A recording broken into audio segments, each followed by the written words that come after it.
Good morning! Happy weekend kanyayo ang amin. Dating a week, we started the letter of Jude. Okay? The half-brother of our Lord Jesus Christ. It's a general letter. Kaya sa the general letter, it's written not for a specific person or persons, but to Christians in general, including you and me. Kat no dating a week na miss you the blessing from Jude, no worries. We will start our time together with that blessing. Kuna ni Jude, to those who have been called, who are loved by God the Father and kept by Jesus Christ, mercy, peace, and love be yours in abundance. Hallelujah. Heavenly Father, we thank you for this time. Ito yung adalan mi ti sarita yo. May your word enlighten us, encourage us, empower us. And today, Lord, embolden us. In Jesus' name we pray. Amen. The text tayo is from Jude verse 3 ingana verse 7. Basa ka?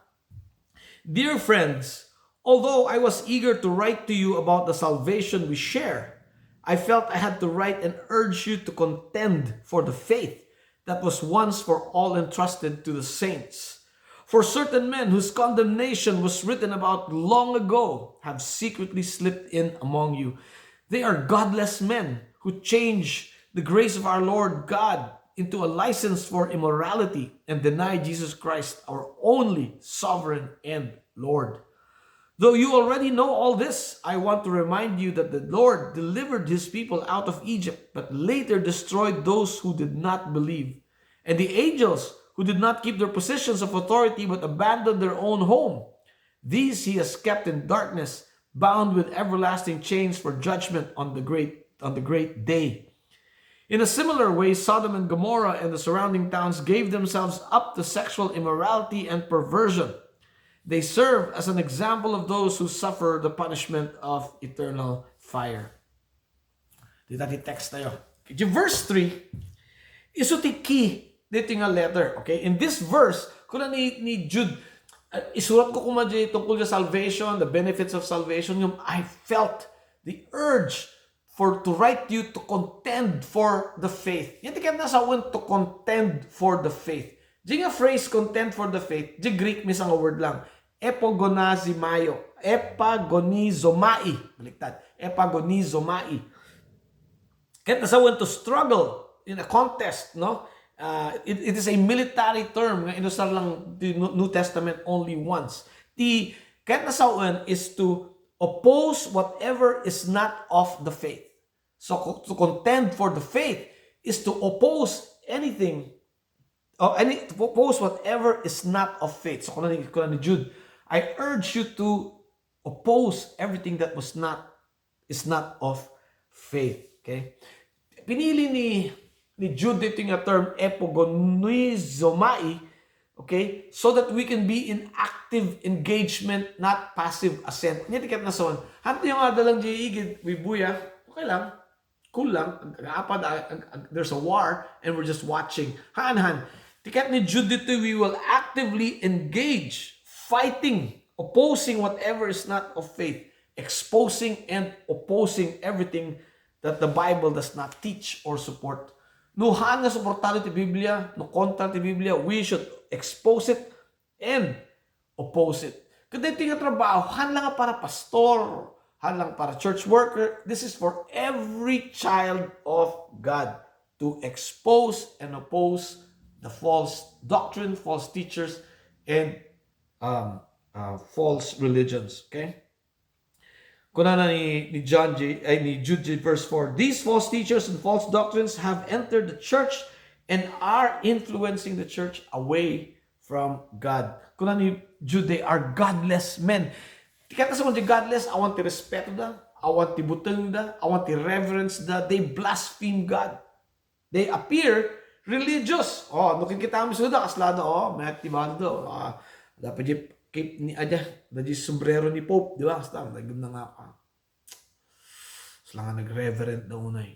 Nagpintas di ruwar niya. Ang unag gayam, napakadakas.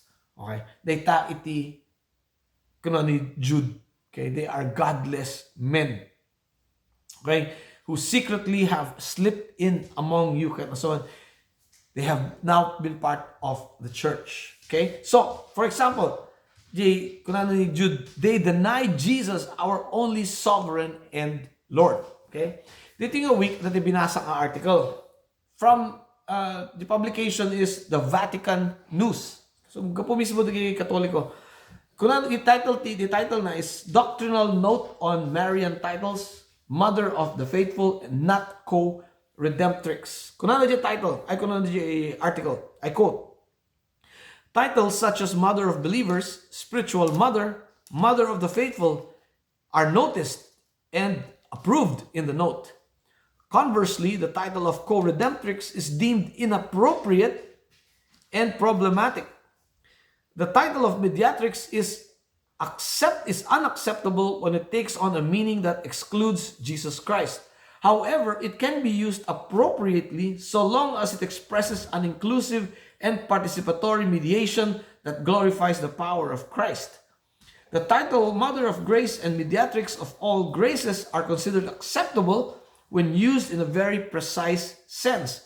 But the document also warns of particularly broad explanations of the meaning of the terms.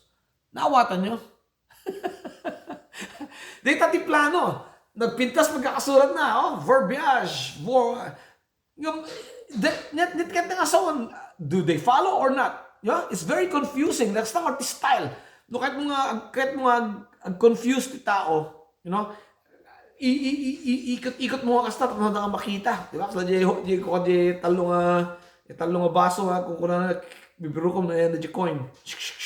Kasta mo mangyari dito eh. It is purposeful. Okay? Most people will not understand this because most people do not understand the terms that they use. O, di ba? No, talaga adalo nyo dito makita yun. Nagdakas dito yung document. Okay? I encourage you, especially na kayong Roman Catholics pa rin. Okay? To read this article and then read the footnotes, read the articles that are, like I did, alam nga dito yung articles related to it, and try to understand, and you will see, if you look at it with eyes of faith, you will see that this is a deception. Okay? Rumor tig peso. Kung na yung final note. Nonetheless, the doctrinal note acknowledges that the term graces, when seen in reference to Mary's maternal help at various moments in our lives, can have an acceptable meaning. The plural form expresses all the aids, even material, that the Lord may grant us when He needs His maternal intercession. Katno, nga kailangan ni Apo Diyos, tulong tinanang na. Sige nga, kailan nangailangan si Jesus Christ ng tulong? Hanso nga Diyos na kailangan natin tulong. Di ba? Ikuyog kumutin, Jehovah's Witness, Latter-day Saints, Mormon, Iglesia ni Cristo, all forms of cults who deny, okay, Jesus Christ by putting Him lesser than God. Amin na kita nga religion nga, ibabada ni Jesus Christ. Okay? They are all false because they deny our only sovereign and Lord. No, only sovereign. Kahit nasa man ay. Ado? May sa. Only nga ron. Only sovereign. May sa. May sa lang ti Diyos. Kung Jesus Christ, I and the Father are one. Ti Diyos, God the Father, God the Son, God the Holy Spirit. 3 in 1. May sa ti Diyos. To deny this truth is to deny God. Period. Okay? Because Jesus is our only sovereign and Lord. Kat inya nga ron tinaramid niya po Diyos as punishment for this godless man. Nang itad ni Jude titalong example. Kung naamuyo dito yan. The first, kung the Israelites, verse 5. Though you already know all this, I want to remind you that the Lord delivered His people out of Egypt, but later destroyed those who did not believe. He was referring, of course, to the sin of idolatry. Tadagi di Israelita in salaka niya po Diyos, nangarami at di gold baka, daytan, walwalo day giant. Pinatay niya po Diyos si Suda because of the sin of idolatry. O dagi anghel, natin niya matibasol dagi anghel. Tibasol dagi anghel kat pride. Tani Satanas, kat na he wanted to be like God. Or nga to pa yung ti Diyos.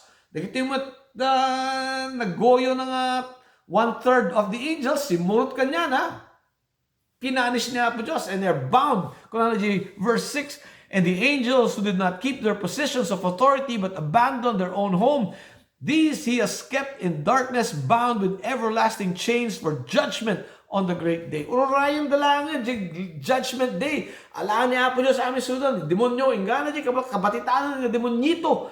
Ibulang namin ni lake of fire. Tagpupur dan to, ingana. Okay, data iti punishment na. They serve as an example of those who suffer the punishment of eternal fire. So, inyong panig kayo, nga, decide you. Are you the side of God or are you the side of the devil? Dua lang, one thing nga. Right?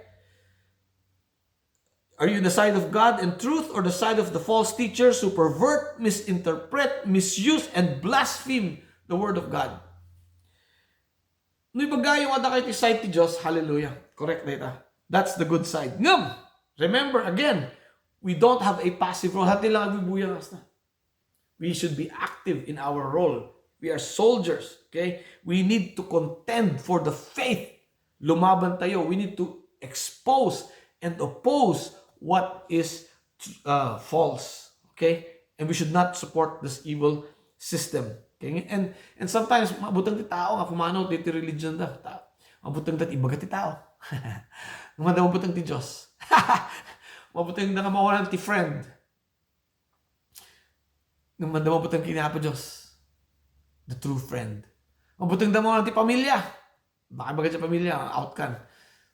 But you are part of God's family. Alright? So, amok data tayo, the first nga ibali ng Kristyano, dati Katoliko.